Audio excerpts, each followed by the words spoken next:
Olá, meus irmãos, muito bom estarmos juntos para começarmos a nossa escola bíblica dominical e temos a alegria de que você e a sua família estejam conosco nesse tempo de aprendizado da palavra de Deus. Queremos orar com os irmãos e assim começarmos o nosso tempo de estudo da palavra de Deus. Vamos orar. Senhor Deus e Pai, rogamos ao Senhor que possas acalmar o nosso coração, que possamos estar todos conectados não só a este vídeo, mas acima de tudo ao Senhor, para que possamos aprender da Tua Palavra e desta maneira vermos nossas famílias sendo transformadas e se tornando em famílias fortes para a honra e glória do Teu nome. Muito obrigado, nós assim oramos em nome de Cristo Jesus. Amém.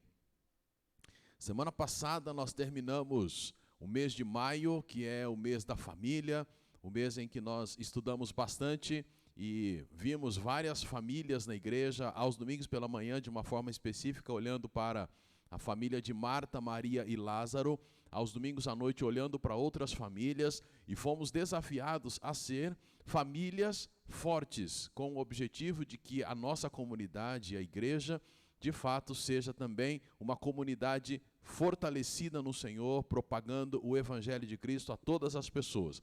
Mas aí surge então uma pergunta, e assim com este estudo de hoje, buscaremos responder essa pergunta, e aí então estaremos terminando essa ênfase em família que demos durante esse mês de maio, comecinho agora de junho também. Qual é o motivo? Por que Deus deseja famílias fortes? Porque Ele quer que as nossas famílias sejam fortes. Qual é o objetivo? Por que a gente investiu tempo nesses últimos domingos falando a respeito de famílias fortes, pensando em como ser famílias fortes, olhando para as Escrituras? Qual é o objetivo de Deus em sermos famílias fortes? Qual é o objetivo dele? Bom, quando a gente olha para as Escrituras, desde o começo a gente vê que a família está no foco de Deus, está no olhar de Deus, é o alvo de Deus abençoar e cuidar das famílias. Desde o Éden, você vê a criação da família, Adão e Eva, ali no começo, Deus cuidando deles, oferecendo a eles todas as condições, boas condições, para que eles pudessem ser e se tornarem uma grande família. Bom, eles desobedeceram a Deus, fracassaram, e aí a gente continua lendo a história inicial das Escrituras e vemos a família de Noé. Deus olha para aquela família e resgata aquela família de uma destruição total do mundo, de todas as famílias, mas Deus resgata essa família. E quando a gente continua Gênesis, a gente vê exatamente a história de Abraão, que Deus escolhe a ele, escolhe a sua família, para que a família dele fosse bênção e por meio da família dele todas as famílias da terra fossem abençoadas. Então, e isso, se a gente continuar vendo as Escrituras, nós vamos perceber, como já conseguimos olhar durante alguns domingos, o como Deus tem a família no seu radar e como Ele busca trabalhar para que as famílias de fato sejam fortes, para que as famílias de fato sejam famílias que tenham um caminhar muito próximo com Ele, de tal maneira a abençoar outras famílias. Pensando nisso, então, é que a gente quer responder a esse questionamento: por que Deus quer famílias fortes? Qual o objetivo da gente estar batendo tanto nessa tecla e pensando por que ser família forte? Qual é o objetivo de Deus? Queremos dar alguns objetivos que a gente entende que são os objetivos de Deus do porquê Ele quer famílias fortes. Primeiro, Ele quer famílias fortes porque Ele tem um propósito grandioso para as nossas famílias. Este é o objetivo de Deus. E a gente entende isso um pouquinho quando a gente olha para a própria família de Abraão. E você pode abrir aí a sua Bíblia, lá em Gênesis capítulo 17. Gênesis capítulo 17, versículos 1 e 2. Gênesis 17, 1 e 2. Qual é o primeiro propósito? O primeiro propósito de Deus querer famílias fortes é porque Ele tem um propósito grandioso para as famílias. E aí então, versículo 1, a gente lê do capítulo 17 de Gênesis: quando Abraão tinha 99 anos, o Senhor lhe apareceu e disse: eu sou o Deus Todo-Poderoso, anda na minha presença e se íntegro. Firmarei a minha aliança contigo e te farei crescer muito em número. Veja aí, então, o propósito grandioso de Deus. O propósito dele, versículo 2, é firmar uma grande aliança com a família de Abraão e fazê-los crescer. E a gente sabe que é a partir dali o surgimento da nação, e uma nação que realmente cresce e é abençoada. E veja que o texto deixa claro para Abraão, já agora um idoso, de que ele deveria fazer duas coisas: andar na presença de Deus, isto é, ser alguém que iria, como família, ser uma família que iria cumprir e fazer a vontade de Deus. E isto com integridade, em outras palavras, com o coração inteiro, obedecendo em todos os momentos ao Senhor. Esta é a ideia. E quando a gente pensa nisso para os nossos dias, é basicamente a mesma coisa. E olhando para aquilo que Jesus conversa com os discípulos e deixa para nós em termos de Novo Testamento, a ideia é que as nossas famílias tenham esta aliança com o Senhor, e esta aliança nada mais é do que amarmos a Deus sobre todas as coisas e ao próximo como a nós mesmos. E quando a gente olha lá para o texto de João, o Evangelho de João, lá no capítulo 13 e no capítulo 14, no capítulo 14 a gente encontra: aquele que tem os meus mandamentos e os guarda, este é aquele que me ama. Veja, que tem os mandamentos e obedece e os guarda com o coração inteiro, que anda aí nos caminhos do Senhor fazendo a vontade. Percebe que é a mesma coisa que foi dito lá para Abraão. Então as nossas famílias hoje, elas precisam ser fortes para poder amar com inteireza de coração ao Senhor. Amar a Deus sobre todas as coisas. E somente famílias que estão aí fortalecidas e bem fundamentadas no Senhor, que de fato conseguem amar a Deus acima de todas as coisas. Visto que a gente convive ou vive em um mundo cheio de atratividades, cheio de coisas que prendem o nosso coração, pelas quais nós nos apaixonamos e as colocamos no lugar de Deus. E não tem nada errado com as coisas do mundo a princípio, a menos, é claro, quando elas tomam o lugar de Deus na nossa vida. E este é o problema. E observe que nós não estamos falando especificamente de religião ou de instituição humana de igreja, mas nós estamos falando do lugar de Deus na tua vida, no teu coração, na vida da tua família, Ele sendo a prioridade, o amor dedicado a Ele sendo a coisa mais importante. Porque Deus quer famílias fortes para que essas famílias amem ao Senhor e tenham uma firme aliança com Ele, um compromisso muito forte com Ele. Mas também uma família forte que ame ao próximo. João 13:34 diz: novo mandamento vos dou, que vos ameis uns aos outros, assim como eu, Cristo, amei vocês. Famílias fortes vão cumprir este mandamento de amor uns para com os outros, não mais como foi lá dito no Antigo Testamento, como a ti mesmo, mas agora o modelo é Cristo, amar ao próximo assim como Cristo nos amou. Como é que Cristo nos amou? Capítulo 13 de João, fica bem claro o momento em que Jesus se coloca na posição de um servo, ele tira ali as suas roupas, fica basicamente com as suas roupas de baixo, pega uma toalha, pega ali um recipiente com água e vai lavar os pés dos discípulos. Quem fazia isso naqueles dias eram os escravos. O que Jesus faz? Ele se coloca na posição de escravo e de servo para poder servir aos demais. E olhando, a gente sabe, podemos assim dizer, que os demais é quem deveriam lavar os pés de Jesus, mas é Ele quem lava os pés do outro. A ideia do amor, do servir ao outro.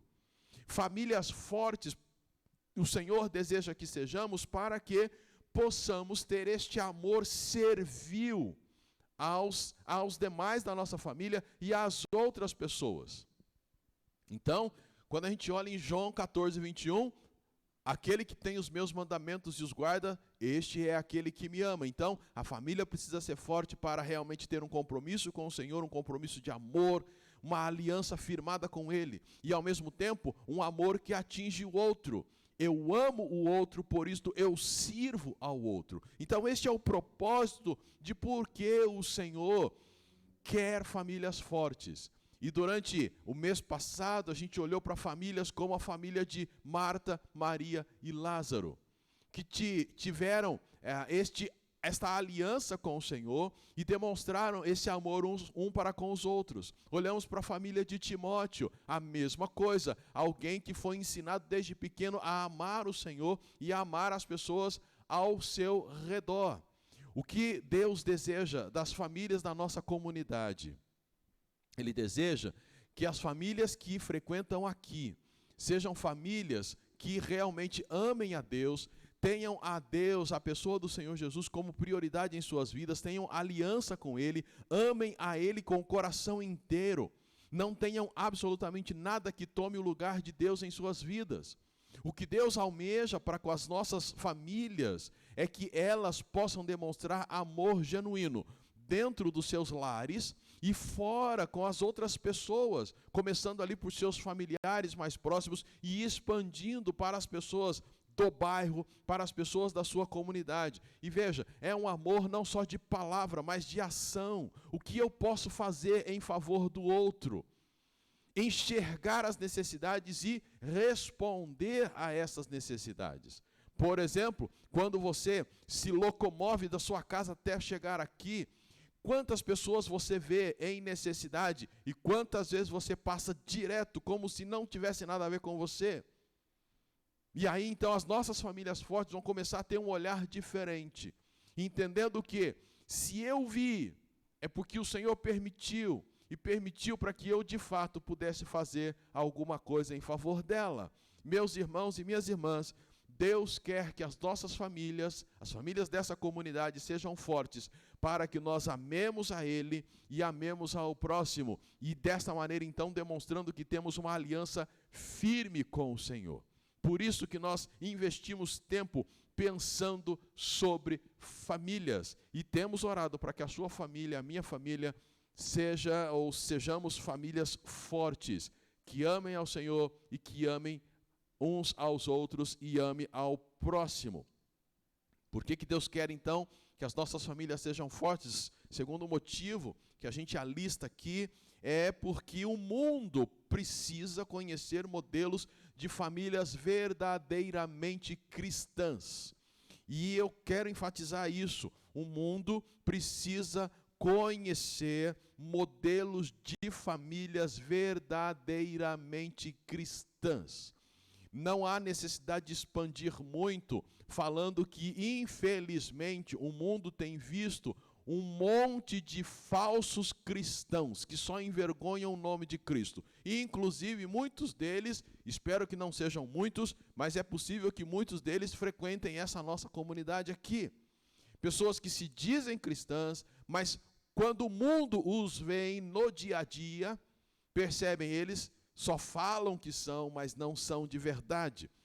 Por que o Senhor espera, então, que as nossas famílias sejam fortes? Para que o mundo possa olhar para nós e ver que nós somos verdadeiramente cristãos. Carregamos o nome de Cristo e somos, de fato, cristãos. Olha aí Mateus capítulo 5, versículos 13 e 14.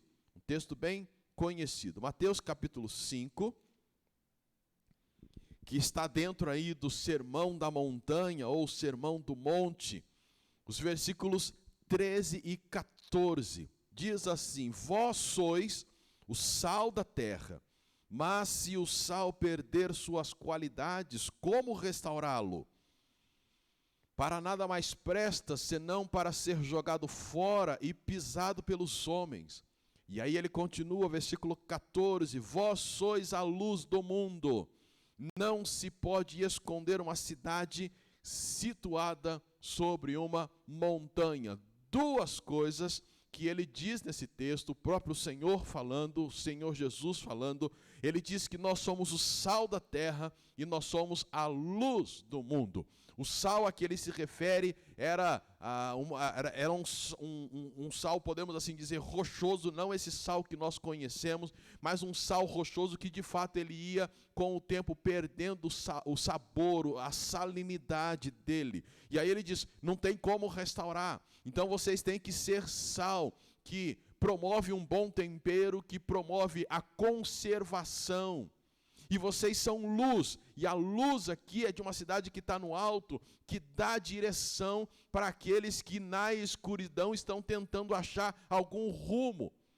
Podemos ilustrar essa luz do mundo com aqueles faróis que ficam à beira-mar para que os navios saibam que ali tem uma montanha, que ali tem uma rocha e eles devem desviar para não trombar. Quer dizer, aqueles faróis dão a direção, assim como indica o local para onde eles devem ir. Quero aplicar esses versículos então para a família. A família precisa ser esse farol, essa luz que o mundo vai ver e perceber, puxa, aquela família é verdadeiramente cristã. Eles são diferentes. A nossa família tem que ser o sal da terra, no sentido de dar gosto, bom gosto.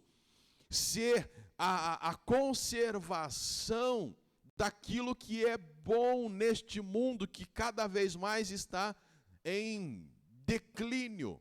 Famílias se degradando, famílias que não têm mais o amor que deveriam ter. Tanto que um sociólogo escreveu há um tempo atrás um livro com o título Amor Líquido. E nesse livro, esse sociólogo comenta exatamente isso, que os relacionamentos de hoje, eles têm laços que são laços muito frágeis. Não são relacionamentos cujos laços são fortes, mas são laços frágeis. Isto é, se rompem com facilidade, os vínculos são muito superficiais. Ele também comenta que as relações são mais relações de bolso. Essa é a expressão que ele usa. Relacionamentos que, por serem de bolso, são de curta duração. E aí ele diz que são relacionamentos doces e de curta duração. E ele diz, talvez sejam doces exatamente porque são curtos. São frágeis. Rompe a qualquer momento. São relacionamentos em que as pessoas não se deixam apanhar. Não se deixam abraçar mais profundamente, não apostam suas fichas num único relacionamento. De uma certa maneira, o que ele está dizendo é que essa nossa maneira de se relacionar, que o mundo tem de se relacionar, é mais uma relação de consumo e ao mesmo tempo de descarte.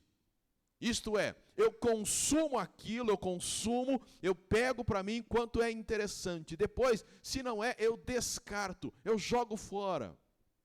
Amores líquidos, relacionamentos frágeis.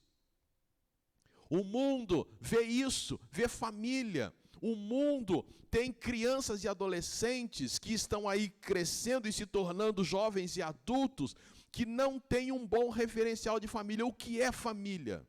Eles não sabem o que é família.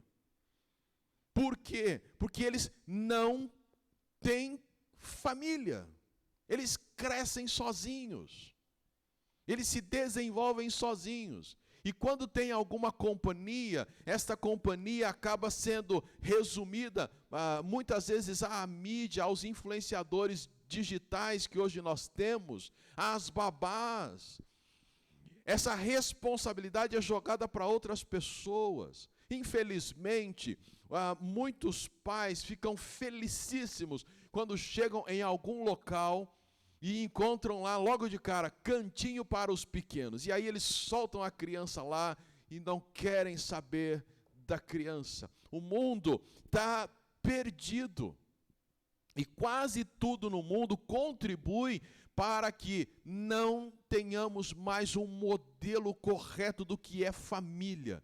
Na verdade, o mundo tem dito que qualquer ajuntamento de pessoas pode ser chamado de família, mas ao mesmo tempo esse ajuntamento pode se desfazer se você não está feliz ali, ou alguém não está, isso pode ser desfeito e aquele grupo pode ser deixado e você se une a outro grupo, ou então fica sozinho. Perdeu-se o referencial. Por isso que o Senhor Deus, Ele deseja que haja famílias fortes, que mostrem um modelo verdadeiramente cristão. Famílias que tenham laços fortes. Quando a gente olha para o livro de Cantares, lá no capítulo 8, versículos 6 e 7, a gente encontra a conversa desse casal que a gente encontra no livro de Cânticos dos Cânticos, ou Cantares.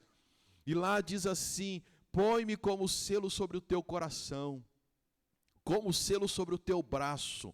E aí era um costume da época. Os casados, eles necessariamente não usavam aliança como nós usamos, mas eles usavam um cordão e talvez um sinal no braço de que pertenciam a alguém. E aí continua: porque o amor é mais forte, ou é forte como a morte, a paixão tão inflexível como as sepulturas. E mais abaixo vai dizer: as muitas águas não podem apagar o amor, nem os rios afogá-los. Se alguém oferecesse todos os bens de sua casa pelo amor, seria totalmente desprezado. Percebe como a maneira como um está conversando com o outro demonstram laços fortes. E aqui não só a ideia do casal, mas a família. Famílias verdadeiramente cristãs, que amam a Deus e amam uns aos outros, têm laços fortes.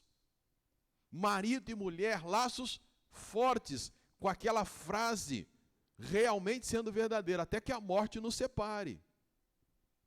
Filhos e pais com laços fortes, ou pais e filhos com laços fortes. A família com um laço que não se rompe, amor que não é negociado, não é vendido.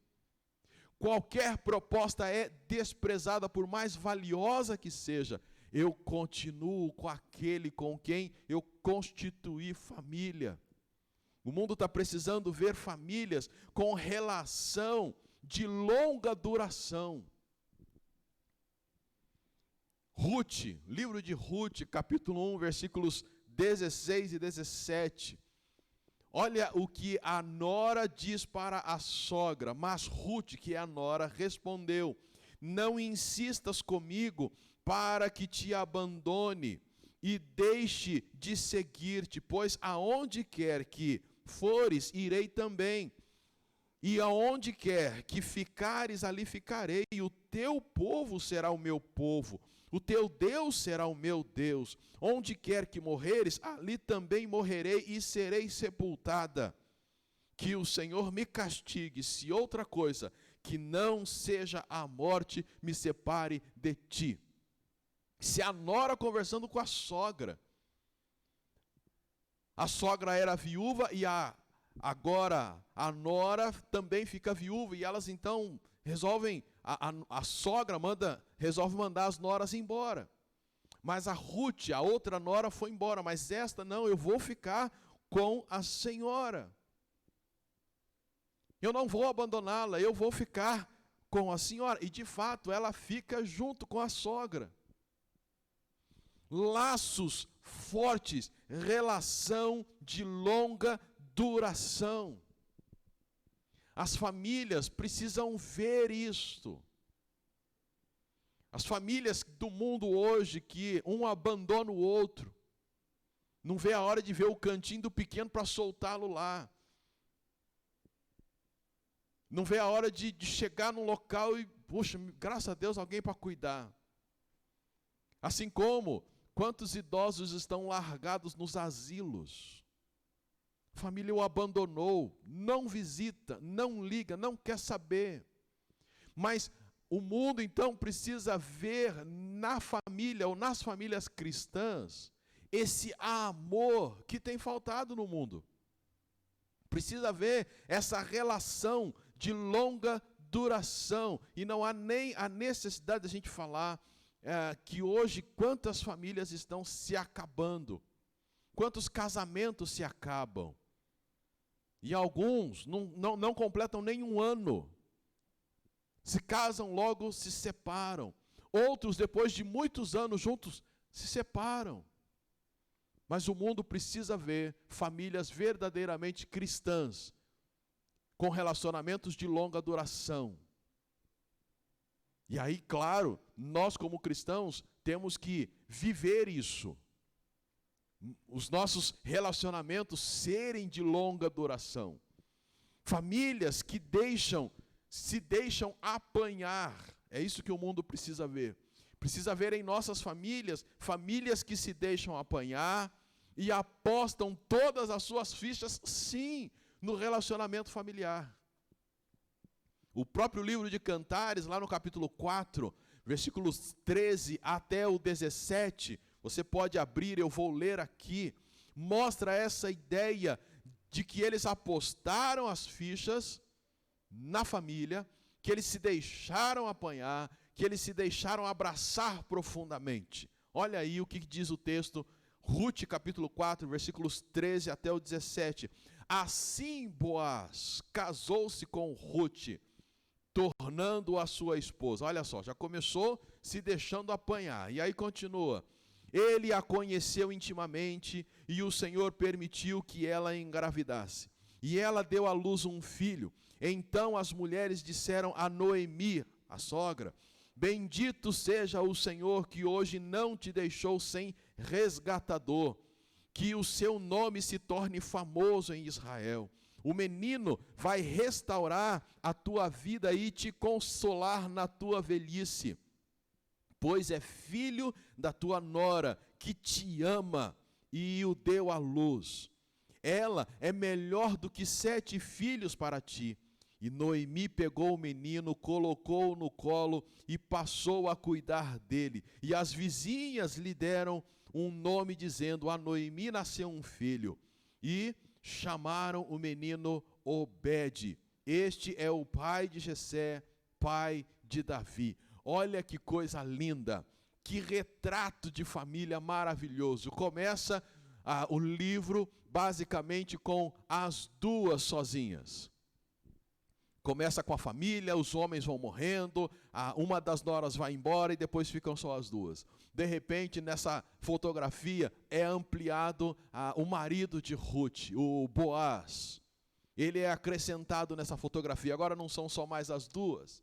Poderia ter sido só a Noemi, mas Ruth falou, eu vou ficar contigo. Aí aparece Boaz. Eles se casam, se deixam apanhar, entram no relacionamento, apostam as fichas nele. E esse relacionamento prossegue. Aparece agora um filho, aparece Obed.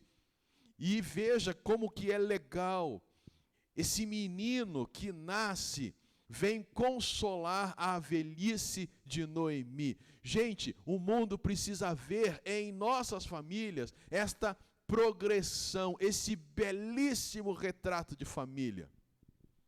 Pessoas que começaram lá, eram jovens sozinhos, fazendo sua selfie sozinhos. De repente estão fazendo selfie com mais alguém, um namorado, uma namorada que vai se tornar esposo, que vai se juntar ao quadro, na foto, juntamente com a família, em momentos como o Natal, o Ano Novo. Depois vão chegar os netos, os avós vão ficar felizes de poder ter na sua velhice um pequenino para alegrar o seu coração. Ah, meus irmãos, este é o belíssimo retrato que precisa existir. E não mais esse retrato que o mundo tem visto, de famílias se desfazendo, ou mesmo que permanecem na mesma casa, mas estão separados. Cada um com a sua vida individual e não mais entrelaçados. É por isso que Deus quer famílias fortes, para que elas tenham o compromisso com Deus, amando a Ele e amando uns aos outros, para que possam ser modelo para o mundo do que é realmente ser família. Famílias que não têm prazo de validade. Na verdade, o prazo de validade das famílias cristãs é até que a morte nos separe. Enquanto isso, somos família, lidando com as adversidades, com as dificuldades de relacionamento e tantas outras dificuldades que surgem na família, mas caminhando juntos, sem separar, sem enfraquecer, sem ter medo de se entregar. É isso que o Senhor quer de nós.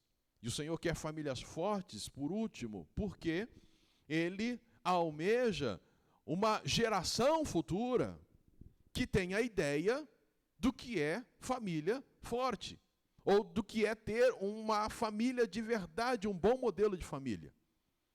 Ele quer que as nossas famílias sejam fortes para que a geração futura, isto é, os nossos filhos, possam crescer em famílias fortes e constituírem famílias fortes. A grande verdade é que a geração do amanhã está sendo feita hoje. O meu comportamento como família hoje está constituindo a família do amanhã. O que nós somos hoje foi escrito lá atrás, ou foi feito, foi formado lá atrás. Muitas ideias que nós vimos lá atrás, muitas das insatisfações dos nossos pais e avós, é a nossa insatisfação hoje só amplificada.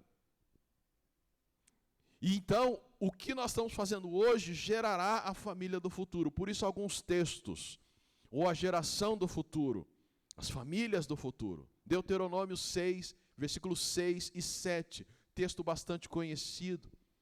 E estas palavras que hoje te ordeno estarão no teu coração, e as ensinarás a teus filhos, e delas falarás, sentado em casa e andando pelo caminho, ao deitar-te e ao levantar-te. Percebe?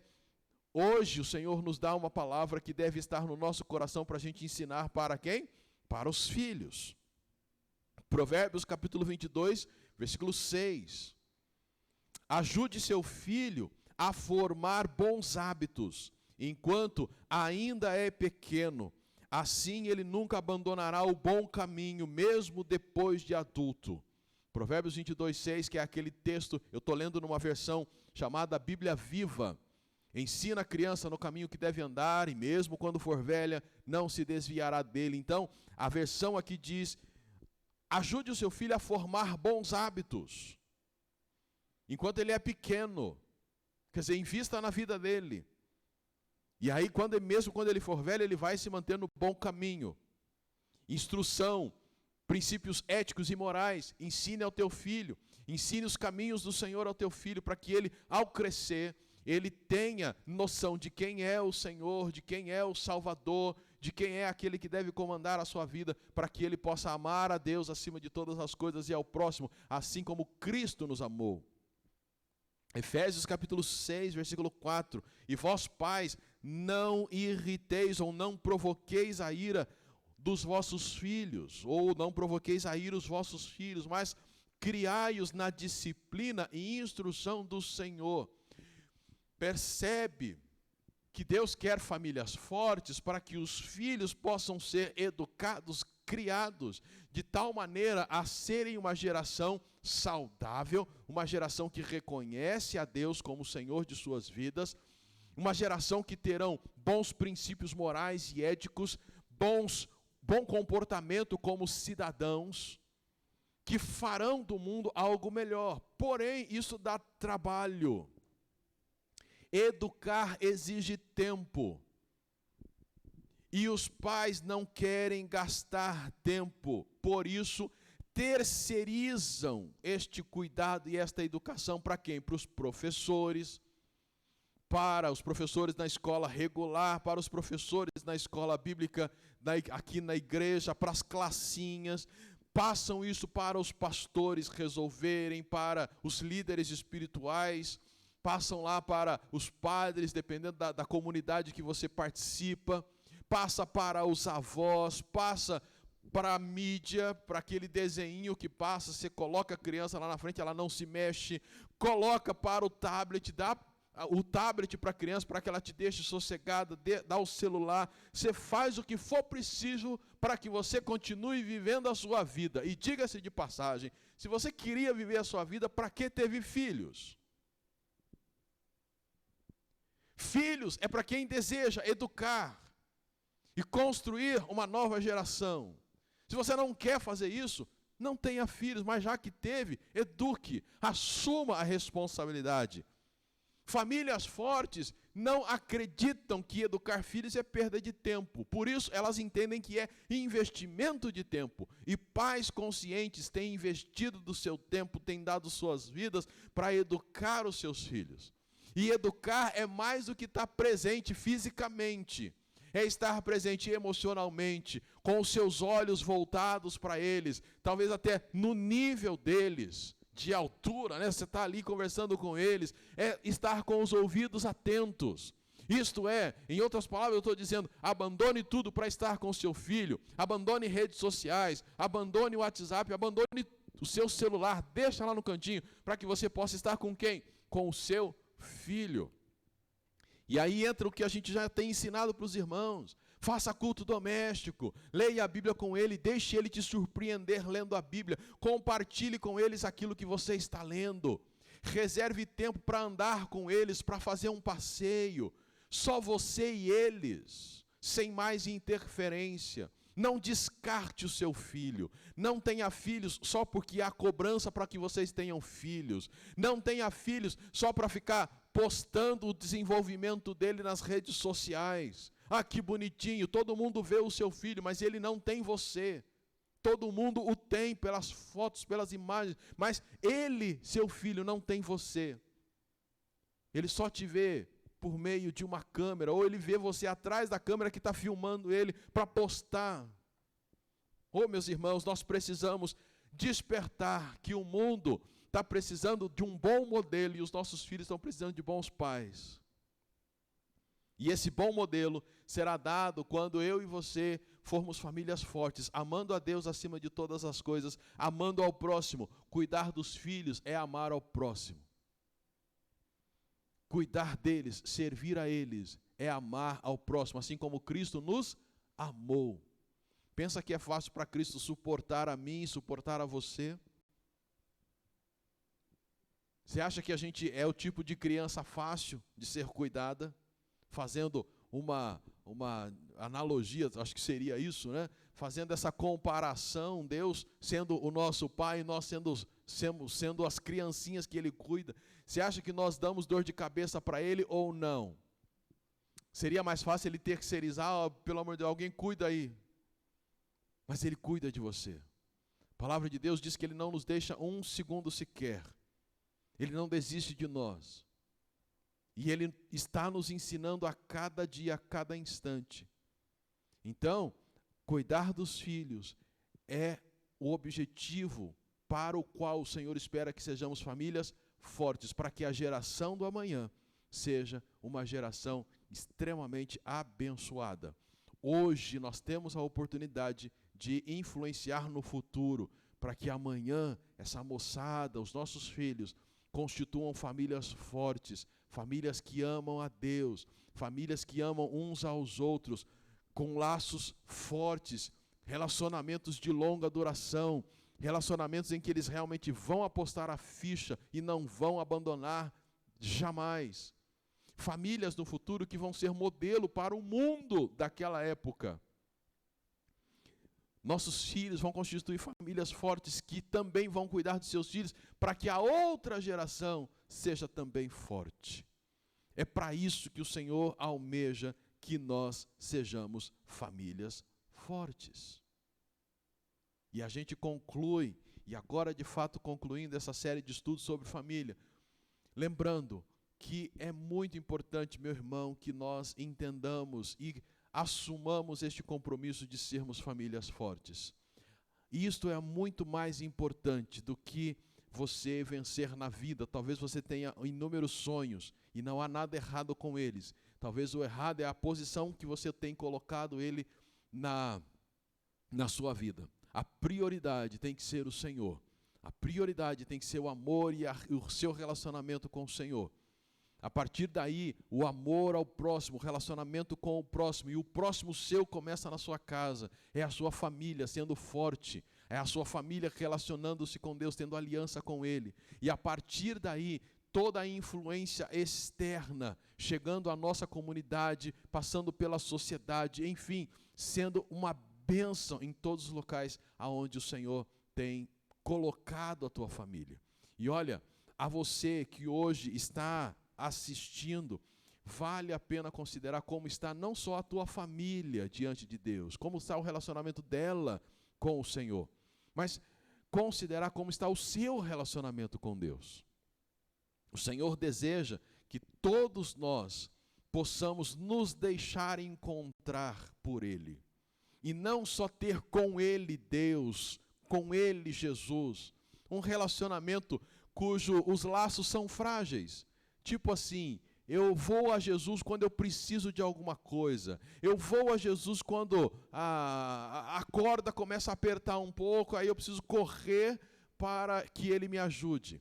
Não, mas ter um relacionamento forte, duradouro com Ele, em que você investirá todas as suas fichas nele, sabendo que a salvação eterna só é encontrada nele. A paz, a alegria, a esperança, só nele. Por isso a gente sempre tem te convidado para que você entregue a sua vida ao Senhor Jesus, reconhecendo como Salvador de sua vida. Permita ser alcançado por Jesus. Reconheça que você está perdido sem Ele e está caminhando para a perdição eterna se não estiver com Ele. Por isso, aceite a Jesus como Salvador da sua vida. E nós, famílias cristãs, sejamos de fato famílias cristãs, verdadeiramente cristãs, sendo modelo para o mundo, sendo grandes instrutores para que os nossos filhos sejam uma futura geração que ame de fato ao Senhor. Que Deus possa abençoar a tua família e que todos nós possamos experimentar cada vez mais o melhor de Deus neste mundo que Ele tem nos colocado para viver. Vamos orar e assim terminar esse nosso tempo. Pai, muito obrigado porque o Senhor nos dá todas as condições de estudarmos a Tua Palavra. Obrigado pela liberdade, obrigado pelos recursos, e a nossa oração é que esta palavra ministrada possa achar corações dispostos a colocá-la em prática. E nós temos a certeza que o Teu Santo Espírito, que está levando essa palavra até os nossos corações, é aquele também que nos dá todas as condições para cumprirmos aquilo que a Tua palavra nos ensina. Em nome de Jesus nós oramos então agradecidos. Amém. Que Deus os abençoe. Até a nossa próxima transmissão. Fiquem na paz do Senhor.